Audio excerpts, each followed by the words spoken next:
Objeto. SCP-317. Físico del Cretácico. Clasificación. Seguro. Procedimientos especiales de contención. SCP-317-1 debe preservarse en un tanque de nitrógeno líquido.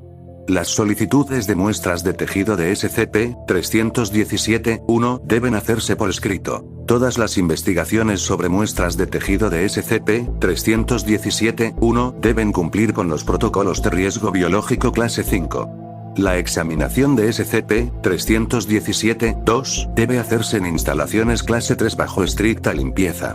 Las solicitudes de examinación de 317-2 deben hacerse por escrito. SCP-317-3 ha sido desmontado, las piezas se almacenan en ubicaciones separadas. Las solicitudes de examinación de 317-3 deben presentarse por escrito a 2 miembros del personal distinto que sean categoría O5. No se pueden situar 2 componentes de SCP-317-3 a menos de 100 kilómetros uno del otro. Descripción. SCP-317-1 es el cadáver de una entidad reptiliana inteligente identificada provisionalmente como una especie previamente desconocida de pachycephalosauro. El sujeto era bípedo, hembra y 3 metros de alto, y usaba ropa hecha de polímeros sintéticos. El sujeto también usaba lentes correctivos. El sujeto era en gran parte herbívoro, y tenía dedos prensiles. El metabolismo del sujeto se adaptó a un mayor contenido de oxígeno atmosférico, por lo que llevaba puesto un respirador cuando no estaba en su cuartel.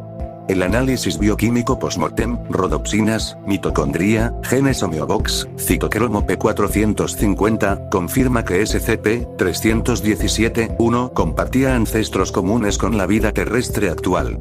Los registros de la autopsia están disponibles en el archivo 317-B, 685.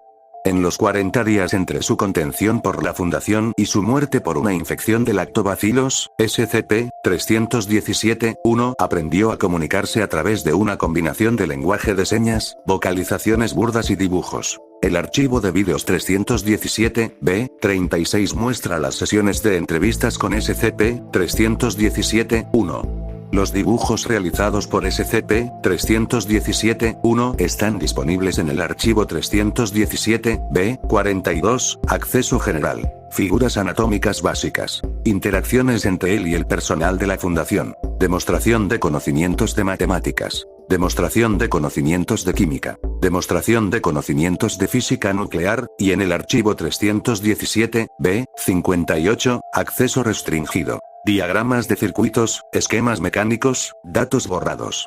SCP-317-2 son los artículos personales de SCP-317-1. Una túnica, una bata, un cinturón de herramientas, 6 herramientas, lentes correctivos, una máscara de oxígeno, 3 tanques de oxígeno vacíos, una bolsa hecha de polímeros sintéticos con documentos dañados por el fuego, y una cámara digital dañada por el fuego cuyo contenido era irrecuperable. SCP-317-3 son los restos dañados por el fuego de lo que se cree que fue una máquina del tiempo, que SCP-317-1 intentaba reparar en el momento en que la Fundación lo tomó bajo custodia. Las pruebas preliminares de los componentes intactos revelaron datos borrados, en cuyo momento se detuvieron todas las pruebas y se desensambló SCP-317-3. Notas. Hay algo raro aquí, gente. Una civilización tecnológica debería haber dejado algún rastro en el registro estratigráfico. Si hubo un Holoceno antes que nosotros, ¿a dónde fue la evidencia? Doctor. No es solo la completa falta de rastro en el registro fósil. Es la especie. ¿Cómo pudo haber sido un pachycephalosauro el que desarrolló inteligencia? Eran, en el mejor de los casos, promedios para la fauna cretácica. ¿Por qué no un troodontido, un ornitomimido u otro terópodo pequeño? Aquí hay algo que nos estamos perdiendo. Doctor.